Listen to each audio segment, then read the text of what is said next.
La tensión entre Venezuela y Colombia aumenta cada día más por varias razones. Una, acusaciones de Nicolás Maduro contra Iván Duque por presuntos planes para derrocarlo. Las declaraciones de la alcaldesa de Bogotá, Claudia López, contra migrantes venezolanos y la que de por sí desde hace años acapara la atención de las autoridades colombianas, la presencia de disidentes de la FARC, del ELN en territorio venezolano apoyados por el chavismo. El peligroso y polémico cabecilla Jesús Santrich opera desde aquí. ¿Será él el detonante de un conflicto armado entre ambos países? Hoy en 24/7, junto a nuestro corresponsal en Colombia, Jorge Barrera, les contamos. Seuxis Pausias Hernández Solarte, alias Jesús Santrich, es uno de los actores más importantes, peligrosos e influyentes en la historia del conflicto armado colombiano. Gente que creyó en nosotros tiene nuestra gratitud, sobre todo quienes entendieron la determinación de retomar las armas empujados por la perfidia institucional y otras traiciones.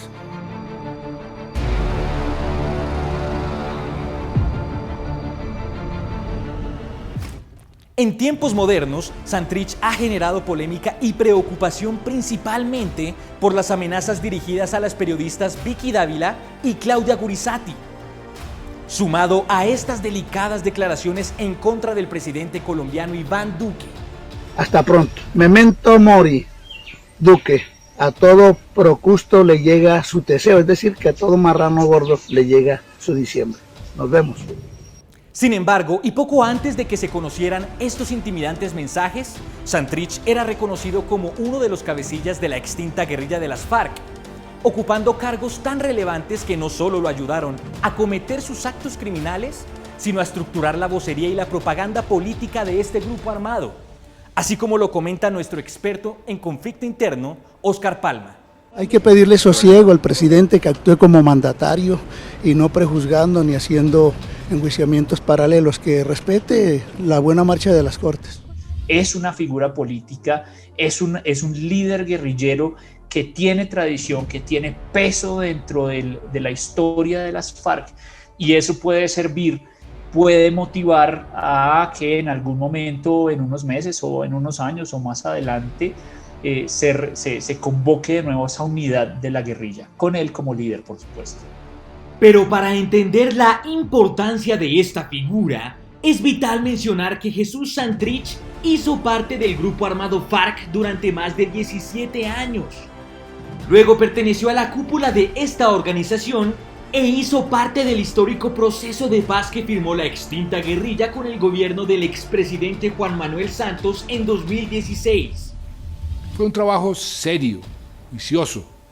Ustedes pueden juzgar y verificar directamente los cambios realizados. En estos mencionados acuerdos estaba estipulado que los jefes criminales de la guerrilla, como Santrich, atravesarían por un proceso para poder ejercer política en la legalidad del Congreso colombiano, siempre y cuando contaran la verdad de sus crímenes, repararan a las víctimas y no volvieran a las armas. Aún así, y luego de un tiempo de la implementación de los acuerdos, el proceso sufrió fuertes tropiezos, y entre esos se conoció este video incriminatorio contra el, en ese momento, congresista Santrich. Mismo video de 7 minutos en el que aparentemente se lo veía en negociaciones para traficar cocaína a los Estados Unidos. Ahora temprano, a ver, el problema es de que la situación está jodida, aquí se han visto. Después de que el mundo conociera el extraño metraje, las autoridades capturaron a Santrich, pero por tecnicismos judiciales tuvieron que liberarlo. Y con pruebas irrefutables, hay lugar a la extradición por delitos cometidos después de la firma del acuerdo. No me temblará la mano para autorizarla. Situación que él aprovechó junto a otros excabecillas de las FARC para escaparse de territorio colombiano sin dejar rastro, dejando al proceso de paz lastimado, como lo asegura el analista político y columnista John Mario González. El escándalo de Santrich, por supuesto, que causó daño al proceso de paz y mucho, pero más allá de eso, lo que en realidad causó daño fue la gran polarización en torno al proceso de paz, que exageró hechos como el de Santrich, porque era casi imposible que hubiera una sana disección entre los narcotraficantes del pasado y personas que a partir de diciembre del 2016 se acogían sanamente a la sociedad civil. Estas circunstancias se iban a presentar. Sabíamos desde el principio que la construcción de la paz es un camino complejo, con grandes retos y dificultades, incluso mayores a los de la negociación del acuerdo. ¿En qué tiempo, ya que ustedes tengan la feria en sus manos, nos comienzan a entregar ya el producto? Para las 7.000 hectáreas aquí en un mes. Pero el tema de este video incriminatorio escalaría un escándalo mucho mayor, justo cuando se conoció la denuncia presentada por varios congresistas colombianos en noviembre del 2020. Debate en el que se argumentó que el video no solo estaría manipulado, sino que el aparente intento de tráfico de cocaína de Santrich había sido un supuesto entrampamiento planeado por la Fiscalía del Gobierno colombiano, dirigida por el exfiscal Néstor Humberto Martínez. El ente acusador recibió en el día de hoy elementos probatorios que servirían como evidencia de hechos consumados en nuestro país y que tendrían por objeto afectar nuestra administración de justicia. Por estas razones es que figuras como alias Iván Márquez, El Paisa, Romaña y el mismo Santrich decidieron retomar las armas y crear el proyecto conocido como una segunda Marquetalia, grupo armado fundado por algunas disidencias de las extintas FARC. El incumplimiento de los compromisos por parte del Estado, los montajes judiciales y la inseguridad jurídica nos obligaron a regresar al monte. Nunca fuimos vencidos ni derrotados ideológicamente. Por eso la lucha continúa. Para la justicia internacional está claro que las fuerzas revolucionarias de Colombia mantuvieron relaciones con la administración de Nicolás Maduro durante los acuerdos de paz en La Habana y que actualmente las siguen manteniendo con los disidentes. Cabecillas como Santrich, Marín, Márquez y Hernández tienen algo en común: imputaciones por narcoterrorismo emitidas por la Corte del Distrito Sur de Nueva York, y también figuran en la lista de los más buscados con todo y recompensa. Fue desde ese preciso momento que rastrear a estos cabecillas se convirtió en uno de los objetivos principales del Estado colombiano. Y ahí es donde este ya de por sí complejo problema se torna más grave, porque el país en donde se esconden es Venezuela, y desde allí Santrich ha enviado sus polémicas amenazas. Hasta pronto. Memento mori, Duque. A todo Procusto le llega su teseo, es decir, que a todo marrano gordo le llega su diciembre. Nos vemos. Aunque la presencia de guerrillas o grupos ilegales colombianos en Venezuela es una problemática que lleva varios años, la asistencia de Santrich y sus supuestos casi 5.000 hombres armados preocupan a muchos por su aparente cercanía al gobierno de Nicolás Maduro, como lo argumenta el investigador, defensor de derechos humanos y abogado Luis Fernando Trejos.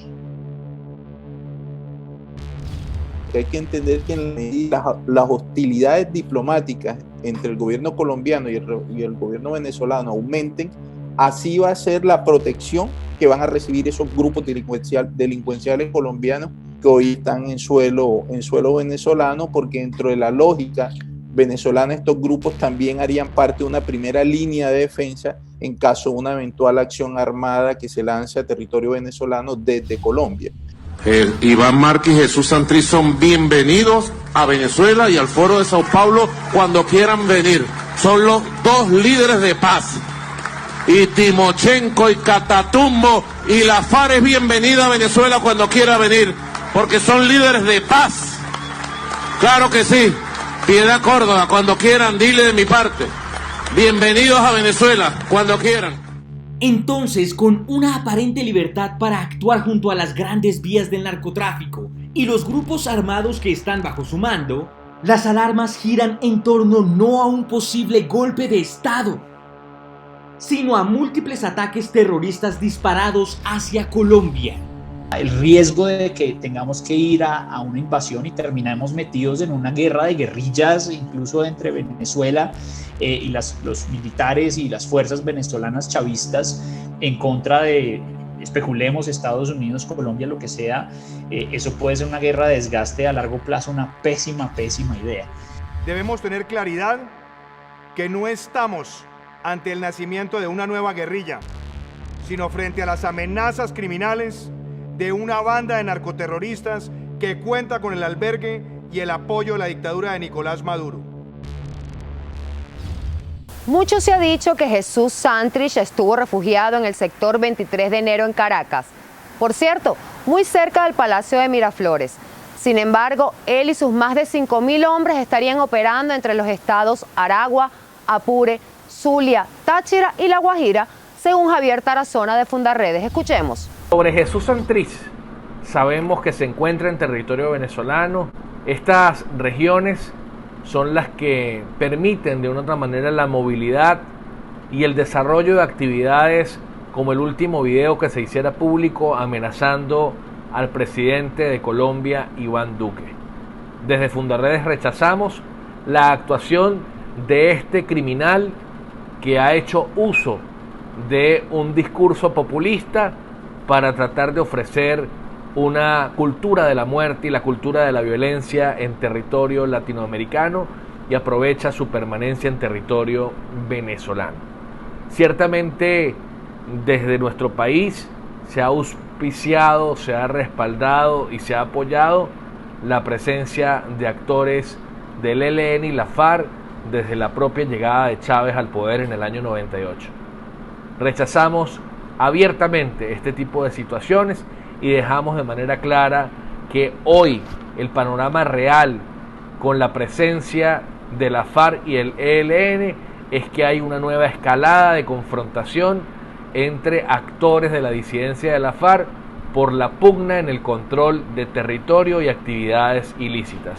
Es decir, Jesús Santrich se enfrenta a algunos grupos disidentes que se niegan a recibir sus órdenes y esas las razones por las que en los últimos meses del 2020 y en los primeros meses del 2021 hemos conocido de enfrentamientos armados entre el ejército venezolano y la FARC-EP, precisamente es con la disidencia de Jesús Santrich y de Iván Márquez, quienes operan libre abiertamente en territorio apureño y en territorio de Amazonas para minimizar a sus grupos disidentes.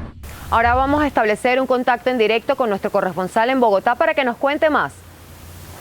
Jorge, bienvenido a 24/7. Queremos conocer de primera mano cómo es la situación con los periodistas en Colombia al momento de abordar temas sobre la guerrilla. ¿Te ha tocado cubrirlos de cerca? ¿Qué pasa por tu mente en ese momento, entendiendo que muchos colegas corren riesgos al momento de informar sobre estos grupos irregulares? Adelante. Bueno, Mildred, muchas gracias por el contacto y te cuento rápidamente que el tema del cubrimiento de las guerrillas y el tema de los grupos armados frente a los periodistas ha ido cambiando en los últimos años. No solo gracias, digamos, a la digitalización de nuestra profesión, sino también a distintos proyectos de ley que se han ido pasando por el Congreso y que han reforzado la seguridad y los derechos para el ejercicio periodístico. Sin embargo, y aunque faltan muchas cosas por mejorar, el verdadero y complejo tema aquí no es la sanidad y los derechos del periodista, sino proteger a nuestras fuentes, a nuestros expertos, que de hecho son los defensores de derechos humanos que se encuentran en estas zonas en donde realmente no manda el Estado sino los grupos armados. Y no solo uno, sino varios, porque no solo hay presencia de las FARC y del ELN, sino de otros grupos armados como bandas criminales, bandas de otros países como México. Y estas personas, estos defensores de derechos humanos, que son los que se comunican con nosotros para relatarnos lo que ocurre en estos territorios, son los que son amenazados diariamente. Tristemente, ellos son los que deciden dejar de tener cualquier tipo de vida social para dedicarse a este trabajo por la comunidad. Así que estas personas, lamentablemente, aunque nuestros derechos como periodistas han ido mejorando, las de ellos han ido empeorando y los líderes sociales cada vez han sido asesinados de una manera increíblemente nefasta. Y desafortunadamente para este tema de los derechos humanos ellos son fundamentales. Así que nuestro reportaje periodístico ahora no solo se centra en denunciar esos grupos armados, sino en proteger a estos defensores que son los que protegen a los habitantes en los territorios que más sufren en nuestro país. Gracias, Jorge, por compartir con nosotros tus anécdotas. Hemos llegado al final de nuestra programación. No olviden suscribirse a nuestro canal de YouTube Impacto Venezuela y darle clic a la campanita de notificaciones. Manténgase siempre informado. Nos vemos el próximo lunes.